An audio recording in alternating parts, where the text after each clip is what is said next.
न गरज किसी से नवाजता, मुझे काम अपने ही काम से, तेरे जिक्र से, तेरी फिक्र से, तेरी याद से, तेरे नाम से। देखिए, बातें वही रहती हैं, लेकिन हम किस माइंडसेट से उनके बारे में बात कर रहे हैं, उससे उनका सारा का सारा मीनिंग चेंज हो जाता है।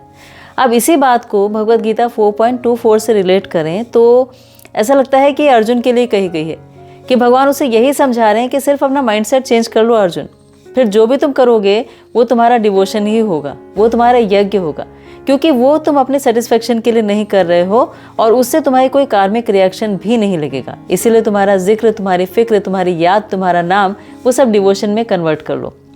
देखिए, फिजिकली तो कुछ भी नहीं बदलता, हमारी लाइफ वही रहती है, परिस्थितियाँ वही रहती हैं, लोग वही रहते हैं, लेकिन अगर माइंडसेट चेंज हो जाता है तो सब कुछ बदल जाता है। अर्जुन और दुर्योधन की बात करते हैं तो दोनों यहाँ पर युद्ध कर रहे हैं, लेकिन एक का इंटेंशन जो है वो है कि वो युद्ध करना चाहता है as an act of worship, और दुर्योधन का इंटेंशन जो है वो युद्ध करना चाहता है सेंस ग्रेटिफिकेशन के लिए।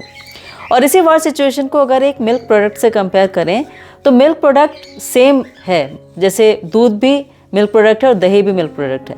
दूध लेते हैं तो उससे इंडाइजेशन हो जाता है, लेकिन उस इंडाइजेशन को ठीक करना हो तो भी मिल्क प्रोडक्ट ही चाहिए होता है, यानी दही चाहिए होता है। तो सेम चीज़ एक फ़ायदा भी करती है, एक नुकसान भी करती है, उसके यूज़ के हिसाब से उसके रिजल्ट्स अलग अलग भी हो जाते हैं।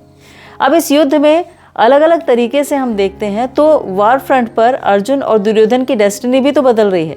अर्जुन की डेस्टिनी होती जा रही है कि उन्हें लिबरेशन मिलेगा, और दुर्योधन की डेस्टिनी होती जा रही है कि उन्हें कार्मिक रिएक्शंस मिलेंगे और ये उनके लिए एक बॉन्डेज का कारण बनेगा। तो टेक अवे लेसन ये है कि परिस्थितियां बदलने की ज़रूरत नहीं है, लाइफ को बदलने की ज़रूरत नहीं है। हम बदलेंगे तो सब कुछ अपने आप बदलता जाएगा।